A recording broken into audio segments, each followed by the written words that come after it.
French President Macron will be chief guest of Prime Minister Narendra Modi on Republic Day of India. और वो अब टक्कर दे रहे हैं अमेरिका को। शर्म आनी चाहिए इसकी उसको कोई शर्म नहीं है इस बात पे कि आप नरेंद्र मोदी भी इंसान है, तुम भी इंसान है। उसने अपने मुल्क को किधर लेके जाए। इस दफा के रिपब्लिक डे के जो चीफ गेस्ट होंगे वो हैं जी फ्रेंच प्रेसिडेंट एमेनुअल मैक्रोन साहब। फ्रेंच प्रेसिडेंट जो हैं वो रिपब्लिक डे पर प्राइम मिनिस्टर नरेंद्र मोदी साहब के चीफ गेस्ट होंगे। भारत इस वक्त टक्कर का मुल्क मिल गया दुनिया में। नाज़रीन, पिछले 24 घंटे पाकिस्तान की सियासत में एक तलातम मचाते रहे। मारूफ बरतानवी फाइनेंशियल और बिजनेस अखबार में पाकिस्तान की सलाहियतों का बड़ी पुरानी हिस्ट्री है फ्रांस और इंडिया के ताल्लुक, लेकिन वो लंबे भी नहीं पड़ते कर्जों के लिए, वो कर्जे देते हैं, लेते नहीं। या तो फिर उन इलाकों में अमेरिका को खतरा होगा जहां पे उसके बाकी दुश्मन मौजूद हैं। उन्होंने कहा कोई बात नहीं, हमारे पास कमी है किसी चीज की, उनके पास तो हर कोई जाने को तैयार है। इस दफा मुख्तलिफ कंट्रीज के जो हेड ऑफ द स्टेट्स होते हैं वो अपने रिपब्लिक डे पे उनको इनवाइट करते हैं। उनका डायस्पोरा इस वक्त जो है इंडियन डायस्पोरा दुनिया की जरूरत बन चुका है। वो चाहते तो 3-4 को इकट्ठे भी बुला लेते। फ्रांस एक बड़ा न्यूक्लियर पावर है, वीटो पावर है उनके पास। दुनिया की किसी भी चीज को आइसोलेशन में नहीं रख सकते। सो जो चीज दुनिया में होगी उसका असर पड़ेगा। और कॉलोनियलिज्म का बदला लेने के लिए भारत तैयार हो चुका है। हमारे YouTube चैनल हिंदुस्तानी हाइट्स में आपका स्वागत है दोस्तों। भारतीय गणतंत्र दिवस के अवसर पर हमेशा से ही विदेशी राष्ट्राध्यक्षों को बुलाने की परंपरा रही है मुख्य अतिथि के तौर पर, लेकिन मोदी सरकार ने एक कदम आगे जाते हुए इस अवसर पर ऐसे राष्ट्राध्यक्षों को आमंत्रित करना स्टार्ट किया जिनसे भारतीय हितों को साधा जा सके और भारतीय विदेश नीति को एक नया आयाम दिया जा सके। इसी के अंतर्गत अभी जो बाइडन को पिछले साल शायद निमंत्रित किया गया था, ऐसी खबरें आई थी, लेकिन अमेरिका के साथ खालिस्तानी आतंकवादी पन्नू जिसको मारने की साजिश का आरोप अमेरिका ने भारतीय गवर्नमेंट पर लगाया और एक निखिल गुप्ता नाम के एक भारतीय नागरिक को गिरफ्तार भी किया गया, जिसके बाद से भारतीय और अमेरिका के संबंध में थोड़ी तनातनी आ गई। इसके बाद मोदी सरकार ने जो बाइडन के निमंत्रण को कुछ अहमियत न देते हुए अब फ्रांस के राष्ट्रपति इमैनुअल मैक्रोन को आमंत्रित किया है मुख्य अतिथि के तौर पर। इसे अमेरिका के गाल पर भारतीय तमाचा मारा जा रहा है। French president Macron will be chief guest of prime minister Narendra Modi on Republic day of India. सबने कहा कि देखिए जो प्रेसिडेंट जो बाइडेन साहब हैं वो इंडिया नहीं जा रहे, रिपब्लिक डे पे उन्होंने जाना था, तो उन्होंने कहा कोई बात ही नहीं, उन्होंने फ्रेंच प्रेसिडेंट को बुला लिया। फिर वो तो नीचे तो हाथ रखते ही नहीं, वो तो अपना हाथ बहुत ऊपर रखते हैं। उन्होंने कहा कोई बात नहीं, हमारे पास कमी है किसी चीज की, उनके पास तो हर कोई जाने को तैयार है। तो उन्होंने फौरी तौर पर मैक्रोन साहब से कहा पाए आ जाओ तो सी। उनका जी होर की चाहिए जी आया नु, तो वो जो हैं वो तैयार हैं। और अब खबर ये है कि फ्रेंच प्रेसिडेंट जो हैं वो रिपब्लिक डे पर प्राइम मिनिस्टर नरेंद्र मोदी साहब के चीफ गेस्ट होंगे। और इसमें हमेशा ही ऐसा होता है कि वो किसी ऐसे ही बड़े अथॉरिटी को या प्रेसिडेंट को, जैसे कि मैंने आपको बताया कि प्रेसिडेंट जो बाइडेन ने आना था, इससे पहले भी दुनिया की कोई ना कोई ऐसी पर्सनालिटी जो है उनके रिपब्लिक डे पर मौजूद रहती है।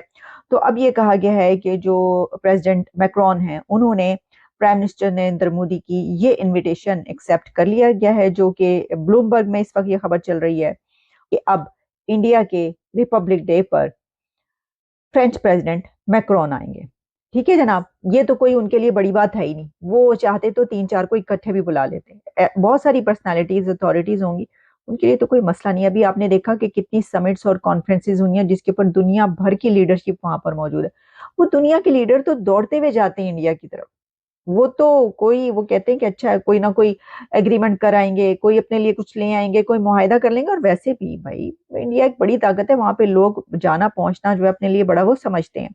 अच्छा, जहां ये चल रहा है वहीं पर पाकिस्तान के आर्मी चीफ का मेडन विजिट था ये अमेरिका का, और उनका एक काफी तवील विजिट जिसमें अमेरिका ने ये कहा है कि आप क्या चाइना की तरफ लपके चले जा रहे हैं, आप चाइना को जो है एक अपनी हद में रखें और इंडिया के साथ आप हाथ बढ़ाएं, उनके साथ ताल्लुकात बनाएं, उनके साथ ताल्लुकात इंडिया के साथ अच्छे करें। अगर आपने तरक्की करना है और अगर आपने आगे बढ़ना है और हमसे भी मदद लेनी है अगर आप हमारे पास आए और हमसे आपको कुछ चाहिए तो पहले आप इंडिया के साथ ताल्लुकात बेहतर करें। तो ये भी कहा गया। अब देखें इंडिया की तरफ से इसके ऊपर बाकायदा स्टेटमेंट्स हैं। फ्रांस एक बड़ा न्यूक्लियर पावर है, वीटो पावर है उनके पास यूनाइटेड नेशन में, और डिफेंस टेक्नोलॉजीज और बाकी टेक्नोलॉजीज के हवाले से एक बड़ा नाम रखता है। उनके प्रेसिडेंट को एज ए चीफ गेस्ट बुलाना इंडिया में एक यकीनन बहुत बड़ी बात है। इससे पहले नरेंद्र मोदी साहब ने 2023 में बाकायदा पेरिस का विजिट भी किया था और बहुत सारी चीजों के ऊपर उनकी बात हुई थी। अच्छा, इंडिया ने ये अनाउंसमेंट अभी की है रिपब्लिक डे के हवाले से, जो जनवरी में होना है, और इसके हवाले से उन्होंने रिपोर्ट दी है। उन्होंने कहा कि बड़े शॉर्ट टाइम में हमने इनको इनवाइट किया, लेकिन उसके बावजूद उन्होंने इस इनविटेशन को एक्सेप्ट किया और उन्होंने हामी भरी कि वो आएंगे। अच्छा, इससे पहले प्रेसिडेंट जो बाइडन थे, जो शायद कुछ वजूहात की बिना पर वो नहीं आ रहे, तो उन्होंने फिर फ्रेंच प्रेसिडेंट को मतलब इनवाइट किया और उन्होंने इनविटेशन कबूल कर ली, क्योंकि हेड ऑफ द स्टेट्स की बहुत सारी एक्टिविटीज होती है। वो नरेंद्र मोदी साहब हो, कैमरॉन साहब हो, मोहम्मद बिन सलमान हो, शेख ज़ायद अल नहयान हो, जो बाइडन हो, इसके अलावा ऋषि सुनाक साहब हो, और वो अब टक्कर दे रहे हैं अमेरिका को। वो कहते हैं टक्कर के लोग मिल गए हैं। वो अब भारत इस वक्त टक्कर का मुल्क मिल गया दुनिया को। मैं बल्कि ये कहता हूं कि कॉलोनी वो जो इन्वेजन यहाँ पे होते रहे, इन्वेडर्स और कॉलोनियलिज्म का बदला अब लेने के लिए भारत तैयार हो चुका है, मैच्योर हो चुका है। ये मानना होगा मैं इस वक्त जिस तरीके से भारत ने, और उसके पीछे सिर्फ एक सीक्रेट है, तालीम, जिसको आप छोड़ के भाग चुके हैं। अब मैं तो खैर इसको कंपेयर करने नहीं चाहिए भारत के साथ। मैं समझता हूं पाकिस्तान की बेइज्जती है भारत के साथ कंपेयर करना। अब आप कांगो, अफगानिस्तान के साथ अपने आप को मैच किया करें। उनके साथ बात करना जो है सख्त ज्यादती है आपके, कि देखें जी वो अमेरिका से ऐसे डील करते हैं, वो रशिया से ऐसे डील करते हैं, लेकिन वो लंबे भी नहीं पड़ते कर्जों के लिए। वो कर्जे देते हैं, लेते नहीं है। ये नहीं पता इनको, जो फंडामेंटल डिफरेंस है उनका। उनकी फॉरेन पॉलिसी आजाद है क्योंकि उनकी इकोनॉमी स्ट्रांग है। उनके 600 बिलियन उनके फॉरेन रिजर्व हैं। उनकी इकोनॉमी 7.8%, 7.6% पर तरक्की कर रही है। उनका डायस्पोरा तालीम याफ्ता है। उनका डायस्पोरा इस वक्त जो है इंडियन डायस्पोरा दुनिया की जरूरत बन चुका है। ये इतने एक फिक्रे में ये करने वाला नहीं है। तो पूरा इस पे किताब लिखना चाहिए कि 76 साल में भारत की तरक्की क्यों हुई है, किस तरह हुई है। ये एक बंदे की नहीं बात, ये पूरा कंट्री आगे गया है। उनकी लंदन में प्रॉपर्टियां नहीं है।